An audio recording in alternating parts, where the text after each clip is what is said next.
सून मी या घरची.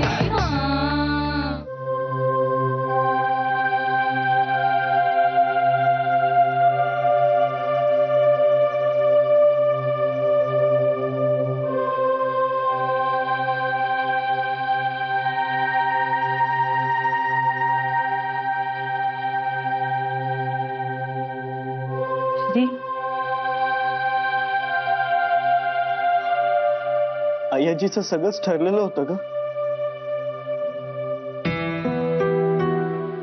खूप रागवलायस का रे? तिनं मला कळूही दिलं नाही आणि गेली घर सोडून. मी तरी कसा काय इतका गाफील राहिलो? माझ्या लक्षात यायला हवं होतं. आई आजीचं सगळं प्री प्लॅन्ड होतं.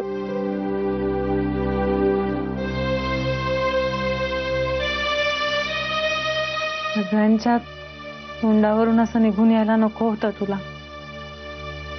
वाईट वाटलंय त्यांना.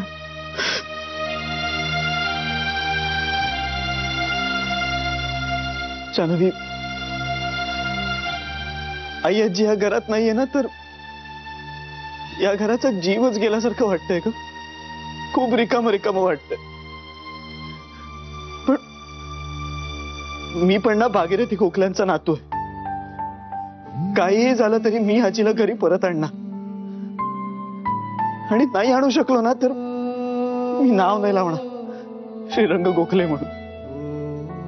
आणि एकदा का आजीला घरी परत आणलं ना की मी तिला कुठेही जाऊ देणार नाही. माझ्या आजीचं माझ्यावर किती प्रेम आहे माहिती आहे मला, पण माझं माझ्या आजीवर किती प्रेम आहे हे माझी आजी घर सोडून गेल्यानंतर रिअलाइज झालं.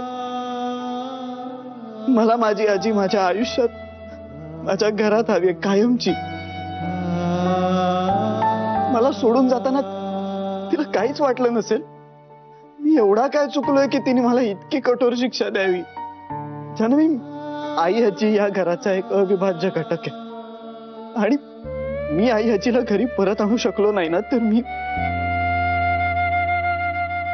मी स्वतःला कधीच माफ नाही करू शकणार.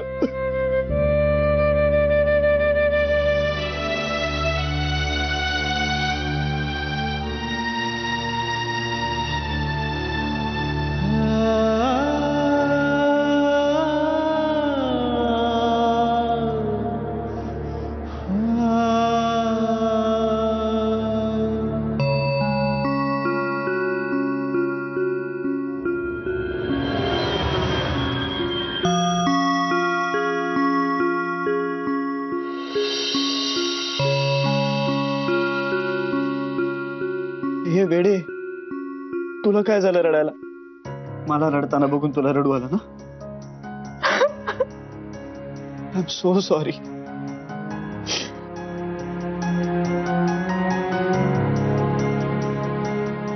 मी उगाच इतका इमोशनल झालो.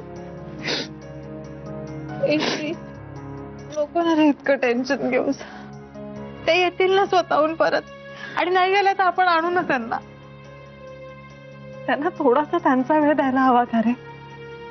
नाही म्हणजे बघ त्या खूप चिडल्यात माझ्यावर. त्यामुळे मला असं वाटतंय की त्यांना स्वतःसाठी स्वतःचा असा वेळ हवाय. होतं ना रे कधीतरी असं की कोणीच नको असतं, एकटं राहावं असं वाटतं. जान्हवी, अगं ती तुझ्यावर नाही रागावलीये, ती माझ्यावर रागावली. मी तिला उलटून बोललो ना. तुझा ह्यात काहीच संबंध नाहीये. हो प्रत्यक्ष नसेल पण हा प्रत्यक्ष आहेच की. तुमच्यात माझ्यामुळे दुरावा आला.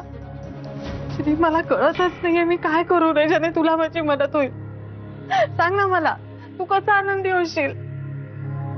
त्या घरातलं इतकं महत्वाचं माणूस आज माझ्यामुळे बाहेर गेलाय. मी काय करू म्हणजे ते परत येईल ते मी कशी यशस्वी होईल? तू जे सांगशील ते करायचे त्याआधी म्हणजे तू बोल फक्त. तुला काहीच वेगळं करायचं नाहीये. तू जशी आहेस ना तशीच माझ्या आयांना जिंकून घेशील. आणि याची खात्री आहे मला, म्हणून तर इतकं मोठं डिसिजन घेतलं ना मी.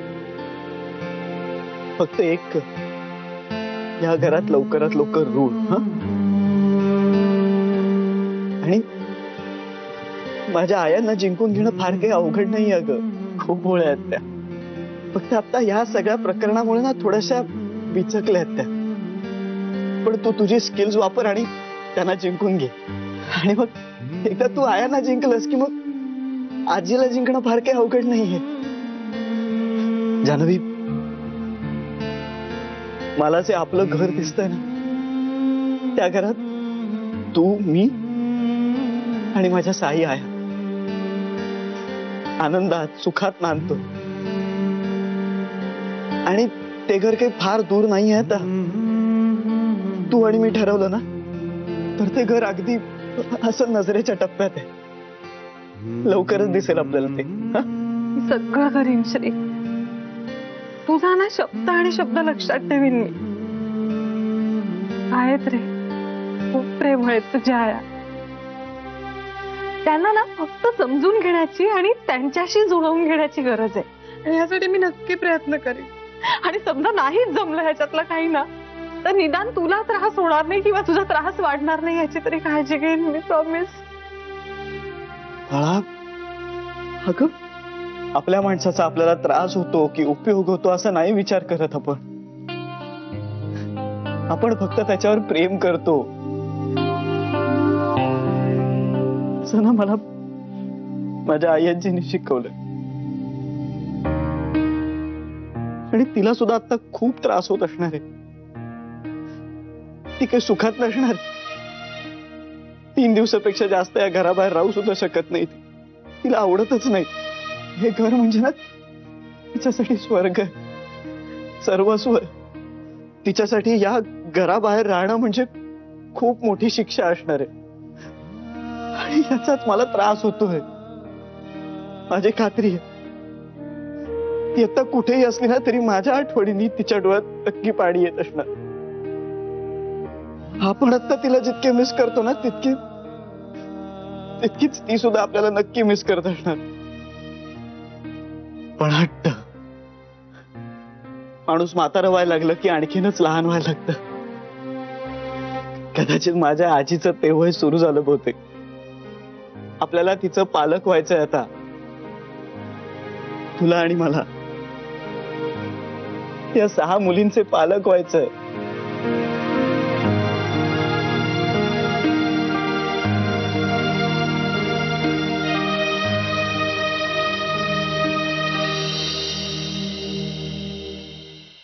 बघू मीठ बरोबर आहे का? बरोबर. श्री काल जरा रागावल्यासारखं दिसत होता नाही? मलाही तसंच वाटतंय.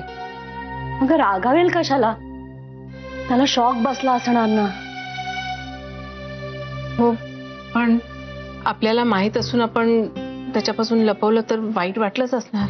हो, वाईट वाटलंच असणार. म्हणजे वाईट वाटू शकतं ना. पण आपण तरी काय करणार होतो? बाई, इकडे आड आणि तिकडे विहीर असं झालंय. आई नाहीये तर घर कसं सुन सुन झालंय. मला तर बाई करमतच नाही आईशिवाय. त्यांची इतकी सवय झाली आहे ना, सारखं चुकल्यासारखं वाटतंय ग. हो ना. मला तर लग्न झाल्यापासून आईने सांभाळून घेतलंय. इतका आधार वाटतो ना त्यांचा. त्या नसत्या तर मला तर काही सुधारलंच नसतं. आणि श्रीला इतकं चांगलं वाढवणं पण जमलं नसतं.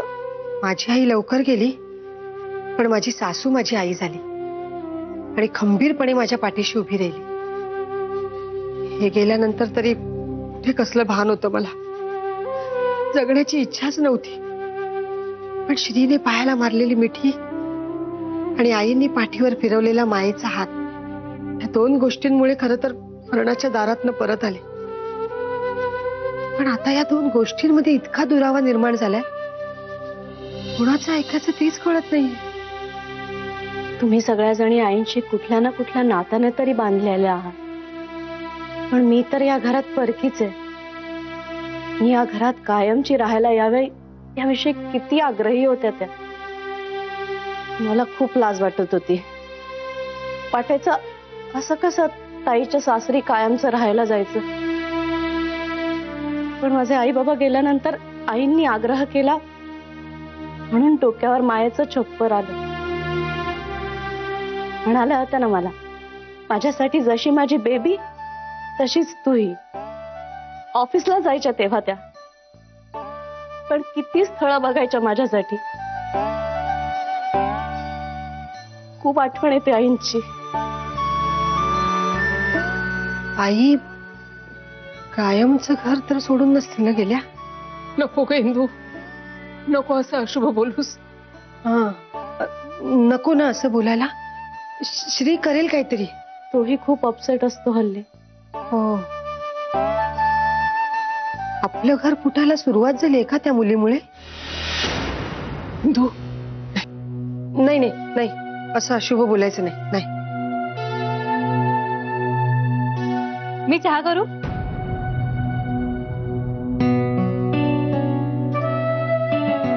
ए श्रीसाठी चहा करण्याची पाळी माझ्यावर आहे. हा, श्रीसाठी तुम्हीच करा चहा, तुमच्यासाठी मी करू? जमेल तुला? प्रयत्न करते. समजा नाही जमला तर तुम्ही सांगा. कर ग, माझ्यासाठी सुद्धा कर. हा, आई तुम्ही घ्याल? ताई ती चहा हवा आहे का विचारते, विष नाही. हा घेईन, घोटभर घेईन. कर ग, चांगला कपभर कर. तिचा घोटभर म्हणजे कपभरच असतो. चालेल. आणि हो, आमच्याकडे चहामध्ये साखर जरा कमी घालतात. आणि श्रीसाठी चहा करू नकोस. हा, मी करेन. हो, तुम्हीच करा. तू ये, तुला चहा साखरेचे डबे दाखवते. हा, हे बघ इथे असतात. घे,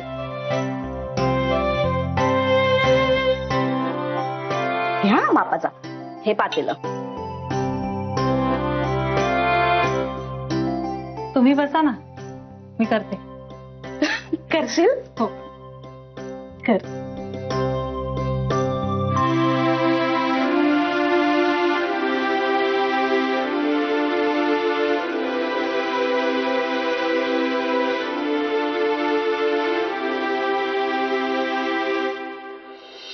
आई घरात नाही येत ना, हे लक्षातच राहत नाहीये माझ्या.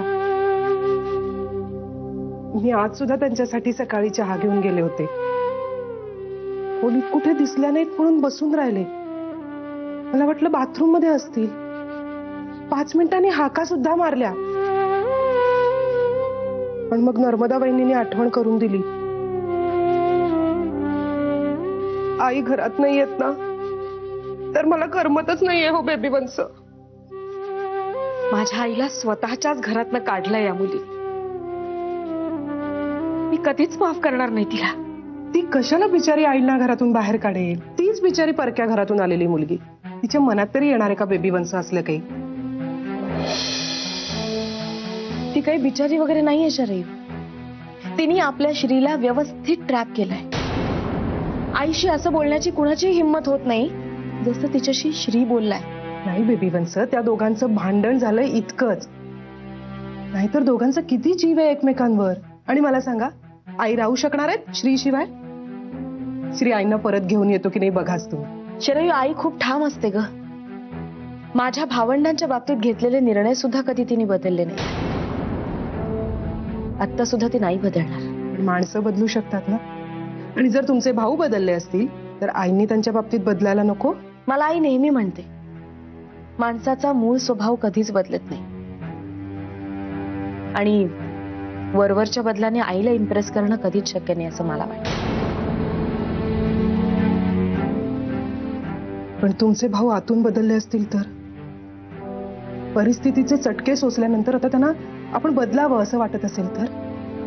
त्यांनाही आईना भेटावं असं वाटत असेल तर? श्रीच्या आयुष्यातला आनंद आपण जवळून बघावा असं त्यांना वाटत असेल तर? बेबी वंस, हे सगळं तुला कसं माहिती?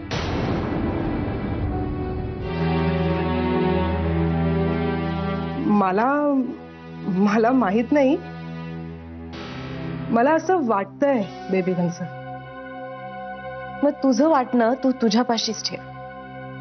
आई कठोर होते तो शेवटचा पर्याय म्हणून. तुझ्या नवऱ्याच्या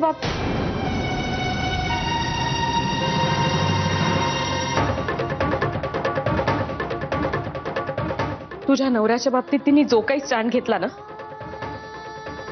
तो योग्यच होता. तो माझा भाऊ असला तरीही. आणि दुसरं श्रीचा आनंद. तुला वाटतंय श्री आनंदात आहे?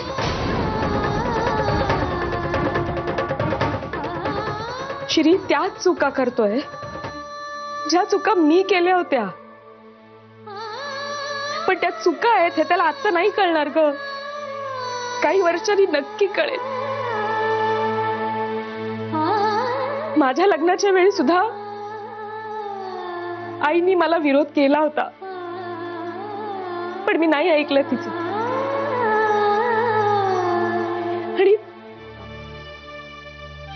आणि तिचा हट्ट तिने सोडला जसा तिने आता श्रीच्या लग्नात सोडला. पण पुढे काय ग? पुढे पटत जातं की तिचं म्हणणं तंतोतंत खरं आहे. मी ऐकायला हवं होतं तिचं. पण तोपर्यंत लग्नाच्या पटावर आपण सगळंच हरवून बसलेलो असतो ना. फक्त पश्चाताप करायची वेळ येते आपल्यावर. आणि श्री माझ्याच पावलावर पाऊल टाकून चाललाय. या रस्त्याचा शेवट तिथेच होतो जिथे आज मी उभी आहे.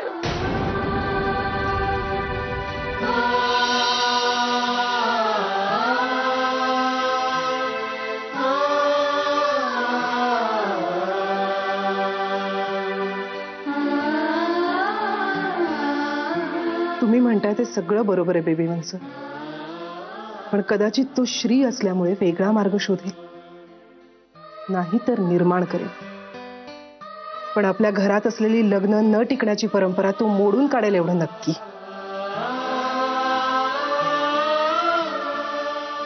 जर तरच्या गोष्टी आहेत ग या सगळ्या.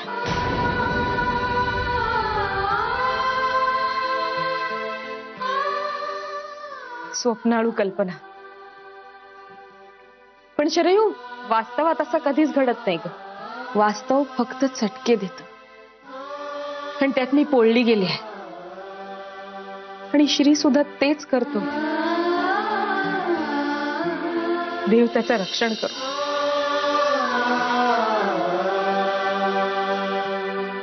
आपण श्रीला चटके बसूच द्यायचे नाही. 6 आईनी मायाची सावली धरली आहे त्याच्या डोक्यावर. श्रीला चटके बसूच शकत नाही. बेबी वंस तुम्ही चहा घेणार? तू दिलास मला मगाशी. विसरले नाहीये मी. आणखी 1 कप घेणार का?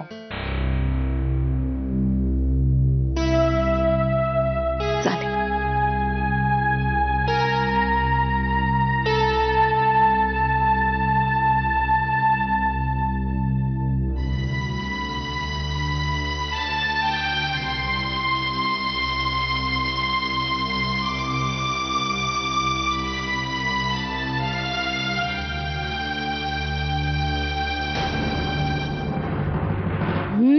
मस्त झालाय चहा. थँक्यू. साखर जरा जास्त झालीये. अगं आज पहिल्यांदाच केलाय ना जमेल हळूहळू. इंदुवाहिनी चला चहा द्या मला पटकन. अगं आज मी नाही केलाय चहा, हिने केलाय. चहा तू केलायस? बघ प्यायलाच हवा.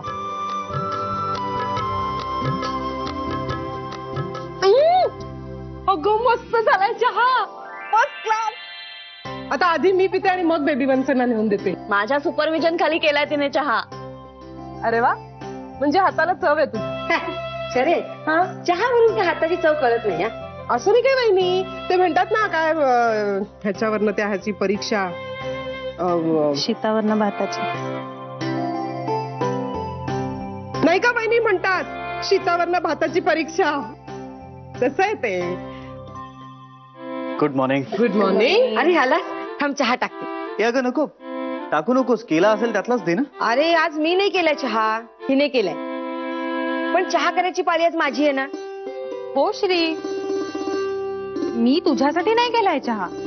हा, तेच म्हणते. थांब आत्ता चहा. हा मग टाक. आणि मी नाश्ता आणते, बस. हा. अगं बाई, आज श्रीला अंगारा लावायलाच विसरले. अय्या, ते माझं काम आहे. अंगारा लावायचं काम तुझं आहे. हा बरोबर, विसरणं माझं काम. शर्मू गदडे, काही बडबडते मी. आता तुम्हाला असं वाटत असेल ना की मी इथून निघून जावं, पण मी जाणार नाहीये. खाष्ट सासूसारखी इथे बसून राहणार. थांबा ना, खरंच काही प्रॉब्लेम नाहीये. हे काही प्रॉब्लेम नाहीये वगैरे काही खरं नसतं, कळलं ना. मी पण कधी काही नवीन नवीन लग्न करून आले होते या घरात. उगाच चुळबुळू नकोस. हे छोटी उभी राहा ना. काय जाऊ म्हणते. हा मी इथे बसतो. बरं जाते, थांब. पण आता जाण्यासाठी आधी मला काहीतरी कारण आठवू दे. हा हा आठवलं. बहिणी, आज नाश्त्यासाठी काय केलंय. जाऊन बघते. नवरा हाकलतोय तुझं मला.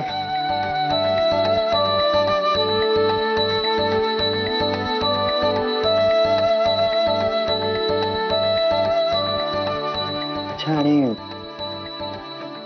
एकदम मनावर घेतलेलं दिसतोयस तू. नवऱ्यासाठी काही. बर, नाही म्हणजे मी जोरू का गुलाम झालोच आहे. आता फक्त तू एकदा त्यांना जिंकून घेतलंस म्हणजे आम्ही सगळेच गुलाम तुझे.